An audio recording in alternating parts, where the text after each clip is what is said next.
In this problem, we're looking at a city planner. So a city planner is working on the redesign of a hilly part of a city. And one of the considerations is, how steep can we make the road such that even cars with fairly low power can get up those hills without slowing down. So we're taking the example of a particular small car here.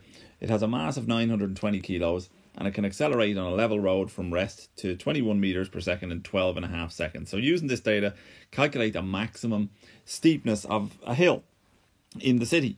So we're given a mass and we're given the acceleration characteristics of the car. So we have the mass and the acceleration, and then using Newton's second law, we can figure out what force the car is pushing against the road with. And the idea then is, if the car is going up a hill, it can only maintain a constant velocity so long as that force is balanced by its weight. So the steeper the hill, the more of the car's weight that's going to be acting against the pushing force, and when those two become equal, then the car is no longer going to be able to climb the hill. It's going to slow down and so on. So what we need to do is find the force with which the car pushes first of all, and then find the point where that's equal to the component of the weight pushing down the hill. So if we look at the free body diagram that I made earlier on here, we see basically what I spoke about, in words in the last part. We see the free body diagram for it here. So we've got the car, we've got it on an incline. The angle of the incline is theta there, which I've drawn in on the left hand side of the triangle. The Fe is the force that's pushing the car up the hill. The Fn is the normal force, the force between the road and the car. And then mg here is the car's weight, which acts downwards. And for this problem, we're taking the positive x-axis as, along the direction of travel, and the positive y-axis here is upwards. So if we let's go switch to our black pen here. So we can figure out the acceleration of the car from, simple equation of motion. So A is equal to V minus V naught over T, the change in velocity over the time that elapses. So we're told that the car can go from 0 to 21 meters per second. So V is 21 meters per second, and V naught, its initial velocity, is 0 meters per second. And that happens over a time of 12.5 seconds. And this comes from the definitions that were given in the problem. And that tells us then that the acceleration of this car on a flat level road is 1.68 meters per second squared.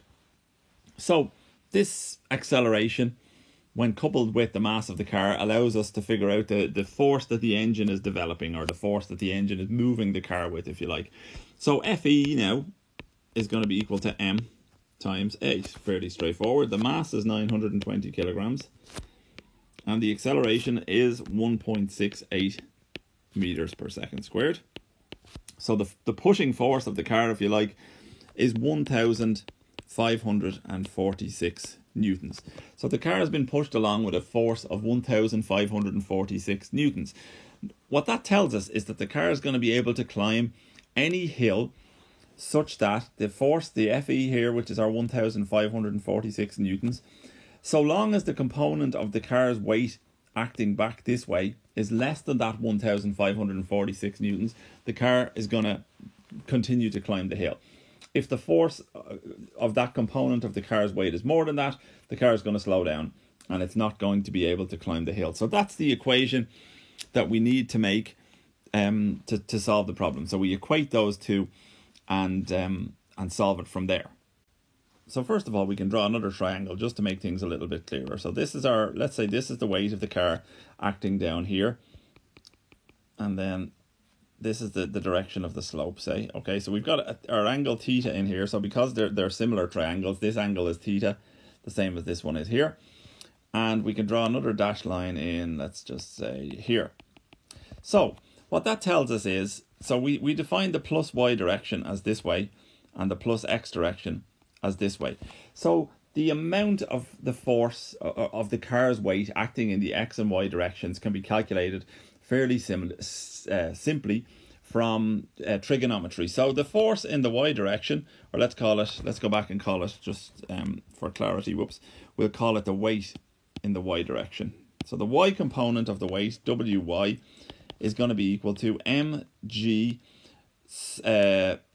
cosine theta. cosine theta.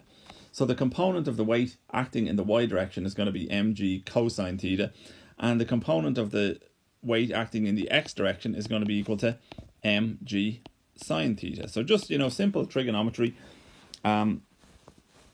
splitting the triangle up and looking at which way the forces act will tell us the x component of the weight is going to be mg sine theta. Now, both of those need a minus sign in front of them, because if you look at it, the x component of the weight is acting down the hill in the negative x direction, and the y component is acting into the ground, if you like, in the minus y direction. So now we can equate the forces that we had. So we said that when the force generated by the engine is equal to the x component of the force of the car, that's when we're balanced, and that's basically the tipping point for when the car is going to be able to make it up the hill. So the sum of, just drew a big squiggle.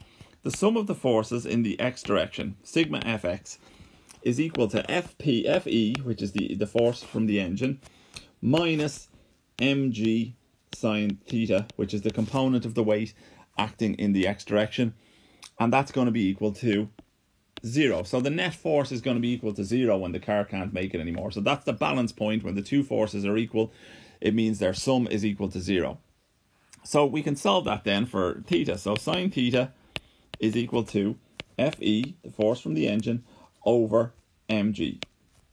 And when we solve for that then, so we can say theta now is equal to sine to the minus 1, the inverse sine of Fe over mg. And that's equal to sine to the minus 1 of Fe is the force from the engine, which we said was 1,546 newtons. Mg, the mass of the car, is 920 kilograms.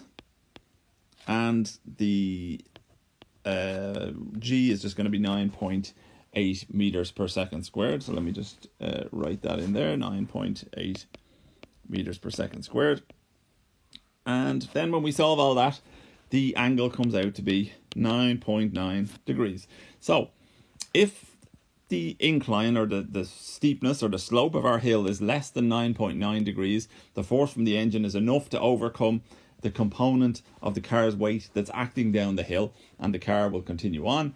If the angle is more than that, too much of the car's weight is acting down the hill against the engine, and the car will slow down.